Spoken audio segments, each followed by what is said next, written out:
Bonjour à toutes et à tous, bienvenue sur Grand Lille TV, merci d'être en notre compagnie en ce lundi 14 octobre. Voici sans plus attendre vos prévisions météo, avec encore et toujours des prévisions compliquées en ce début de semaine. Le ciel devrait de nouveau alterner entre les nuages, les pluies et quelques rayons de soleil. Aujourd'hui on aura d'abord ce matin des averses quasi généralisées dans la région, puis cet après-midi le ciel pourrait enfin se dégager et laisser revenir le soleil. Quant aux températures, c'est de plus en plus doux, on va dire 21 degrés de prévu cet après-midi à Lille. Les prévisions météo complètes après ce journal.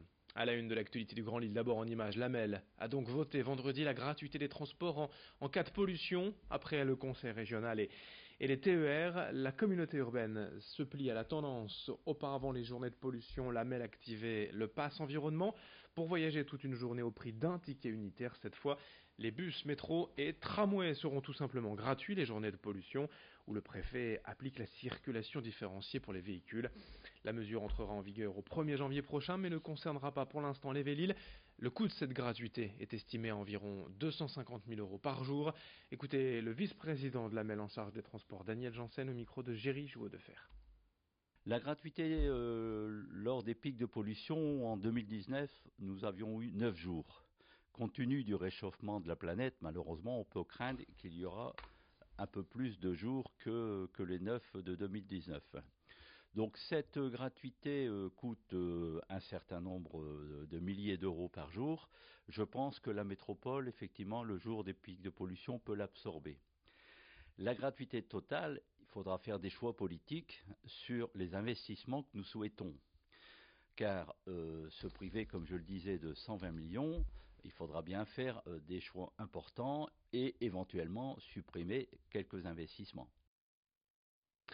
Une autre actualité ce week-end dans un tout autre registre, Miss Nord-Pas-de-Calais, élue samedi soir à Orchy. Et voici Florentine Sommers, Miss Dunkerquois, qui succède donc à Annabelle Varane.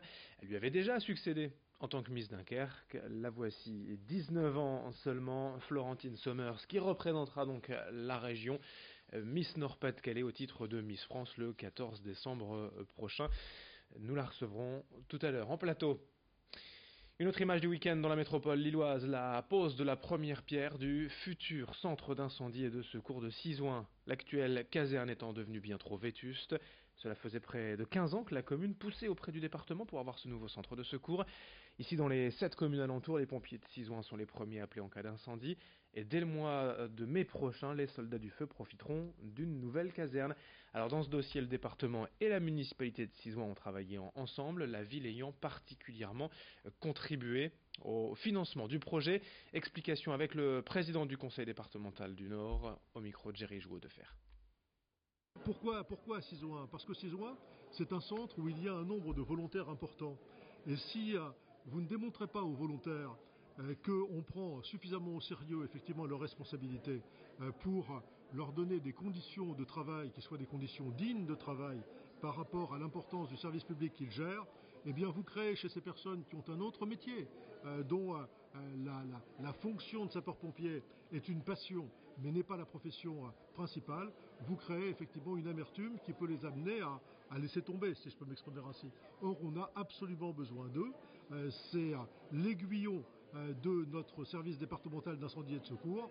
Et à Sizouin, les conditions d'accueil étaient des conditions effectivement totalement obsolètes.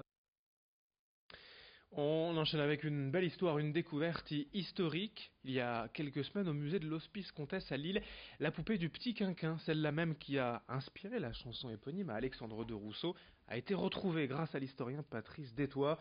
La poupée dormait depuis des dizaines d'années dans les réserves du musée sans que personne ne sache si elle existait encore. Depuis 1953, à une visite du petit-fils du chansonnier à l'Élysée, plus personne n'avait vu le poupon de cire. Cette poupée appartenait en fait à la fille des propriétaires d'un estaminet rue de Gand, dans lequel Alexandre de Rousseau a chanté pour la première fois en 1853 une chanson pour dormir, communément appelée Le Petit Quinquin. Explication au micro d'Idil Gunaï. Cette pièce est en parfait état, donc c'est une pièce qui date du milieu du 19e siècle. La tête est en porcelaine, yeux de verre. C'est une poupée qu'on appelle d'ailleurs une poupée requin, puisqu'en fait les dents apparaissent donc dans la bouche, le corps étant soit rembourré ou en cuir, et les membres, comme on peut le voir, sont en cuir également. Et elle est en parfait état mécanique, un peu poussiéreuse, mais visiblement on y a très peu joué avec.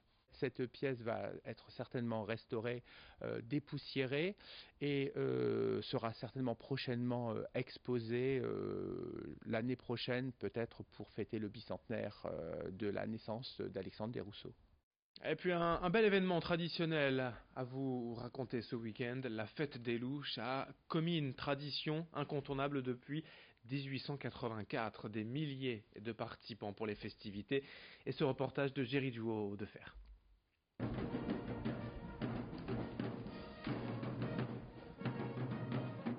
À Comines, il ne pleut pas des gouttes, mais bien des louches.